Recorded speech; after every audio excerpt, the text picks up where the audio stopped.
Xin chào đón quý vị đến với chương trình Tài chánh của LittleSaigon TV ngày hôm nay. Linda và Katie trở lại với chương trình talk show giúp cho quý vị tiểu thương với những cái đề tài mà quý vị vẫn liên lạc để mà muốn nghe. Xin quý vị tiếp tục theo dõi. Hello Linda, please say hello to our viewers. And hi Katie. Hi everyone. Thank you for joining us today.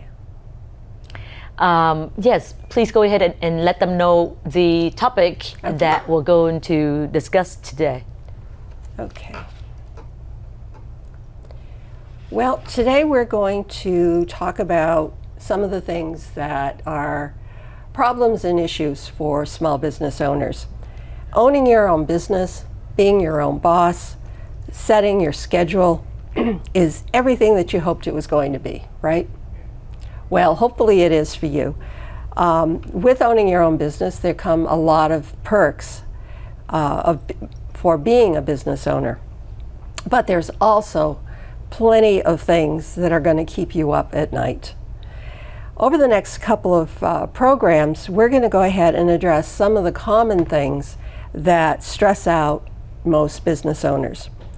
The first few years of owning a business can bring a lot of different challenges, some of which are going to make for sleepless nights.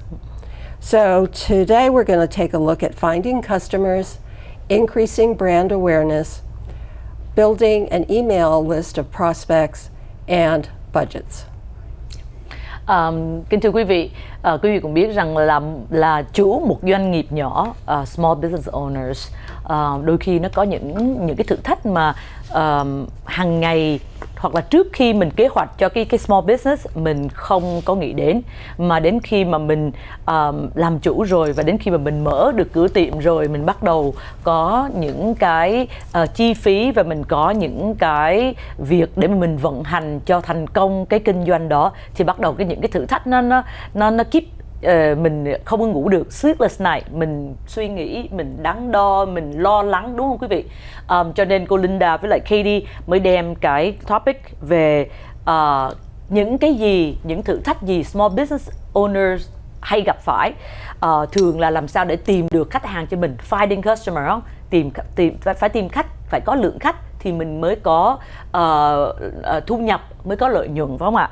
Và làm sao để mà mình nâng cái thương hiệu, brand awareness, cái thương hiệu của mình để cho nhiều người biết.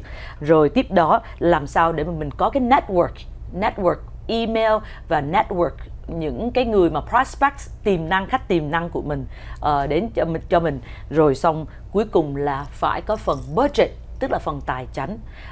Please go ahead. Okay, thanks, Katie. So let's look at the first topic that we're going to talk about today, and that's finding customers. If you're stressing finding new customers, I assure you, you're not alone. Mm-hmm.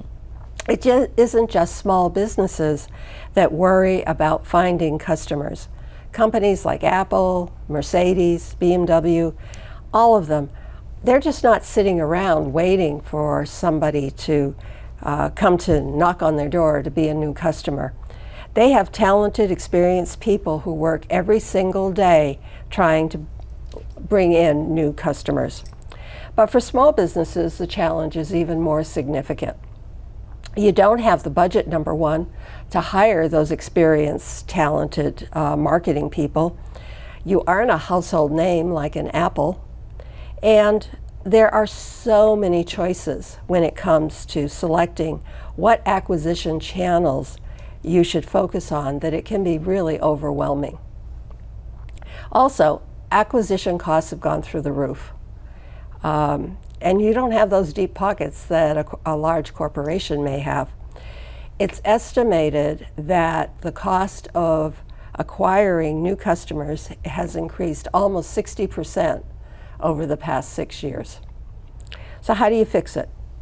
First of all, you want to figure out who's your ideal customer.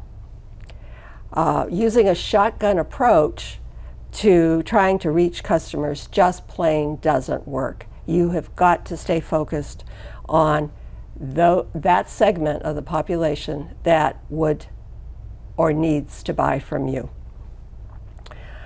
You want to make sure that you're reaching the right people. Think about what your customers like in as much detail as possible. Where do they go? What do they do? When they're online, what platforms are they spending their time on? You want to learn everything you possibly can about them. And from this information, you can develop a customer persona. And then from there, you can start to build and develop content that focuses specifically on this target demographic. You need to focus on the specific channels that your prospects are using so that you can reach them.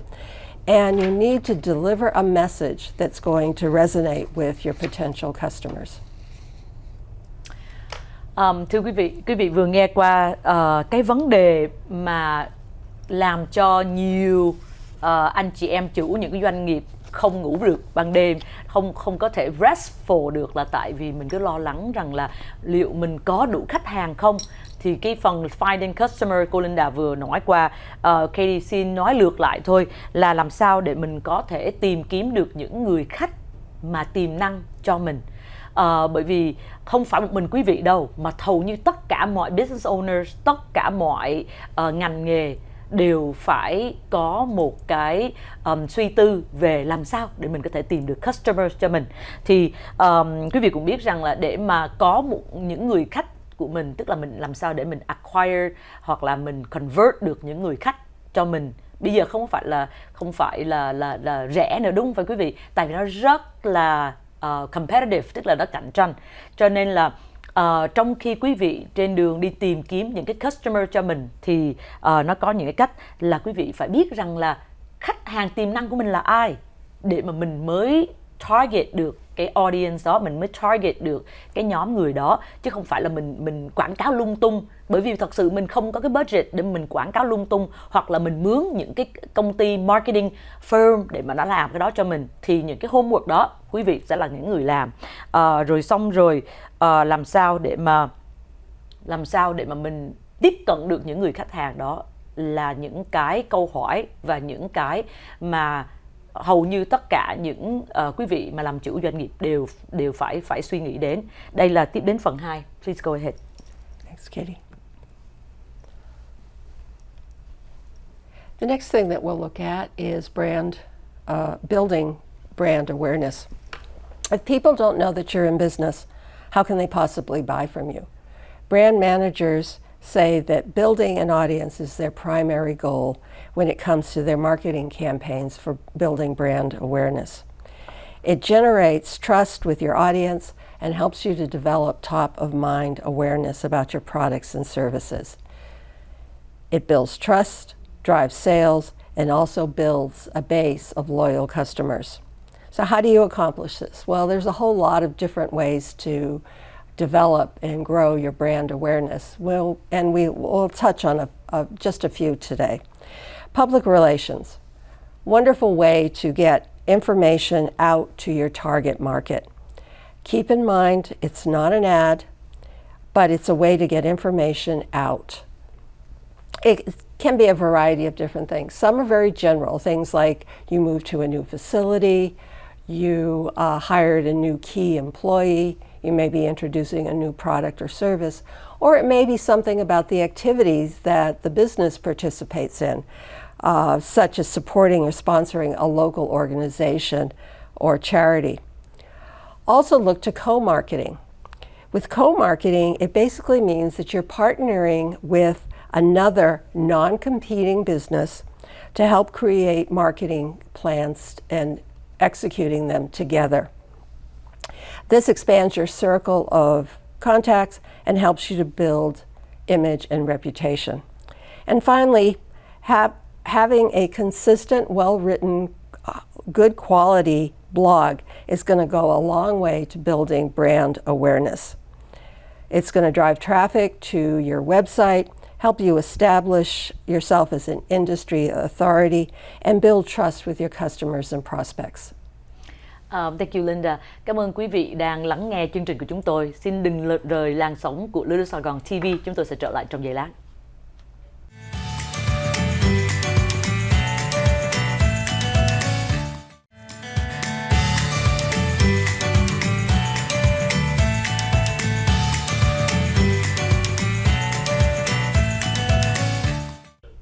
Cảm ơn quý vị đã trở lại với lại chương trình của chúng tôi. Hồi nãy thì quý vị vừa nghe cô Linda nói về những cái cách để mà mình có thể tạo cái thương hiệu của mình, increase cái brand awareness, tức là làm sao để cho khách hàng của mình, khách hàng tiềm năng biết đến cái thương hiệu của mình. Bởi vì nếu mà quý vị có một cái sản phẩm, một cái dịch vụ tốt nhưng mà không ai biết về cái brand của mình cả, không ai biết cái thương hiệu của mình cả, thì coi như là quý vị cũng sẽ khó lòng mà để tiếp cận được với khách hàng tiềm năng, đúng không ạ? Cho nên cô Linda vừa đi qua những cái giúp cho mình hiểu rõ hơn. Thứ nhất, khách của mình là ai, khách của mình cần những gì, và làm sao có thể đem những cái giá trị của cái thương hiệu của mình đến cho họ. Và trong cái trên con đường để mà mình tạo cái thương hiệu đó thì mình sẽ phải có những cái campaign, tức là có những cái quảng cáo, hoặc là có những cái câu chuyện, có những cái mà mình mang cái thương hiệu của mình đi vào lòng của người khách tiềm năng. Thì ở trong đó nó có vấn đề PR, public relations, quý vị cũng nghe rồi, PR, vấn đề co-marketing. Co-marketing tức là ví dụ như là mình là một tiệm phở, mình đi với lại boba để mà mình có thể team up, để mình có thể cùng quảng cáo ở trên một cái quảng cáo chẳng hạn. Một cái công ty, hai cái công ty, ba cái công ty mà mình không có cạnh tranh directly với nhau, để mà mình có thể co-marketing. Và sau đó là mình có thể làm blogging, viết hoặc là ở trên social media về cái sản phẩm và cái dịch vụ của mình. Thank you so much. Go ahead, please. Okay, the next item we're going to look at is building an email list for your prospects.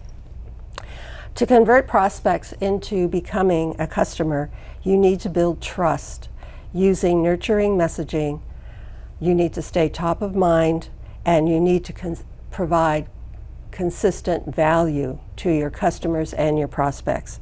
And one of the best ways to do this is to develop an email list and tie that in with a consistent e-marketing plan so that you can stay in contact with your customers and potential customers.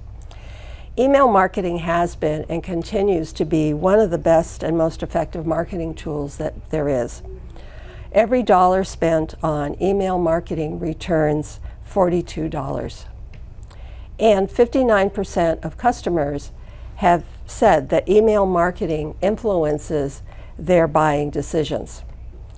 So how do you develop an effective email list? Well, you could go out and purchase one, but that's really not the best way to do it. You want to build an opt-in mailing list in-house that's going to be much more effective, and it's going to be worth the time and the effort that you need to put into it. Opt-in list is made up basically of subscribers that voluntarily give you their email address and maybe some additional information if you've requested it, so that you can stay in contact with them on a regular basis.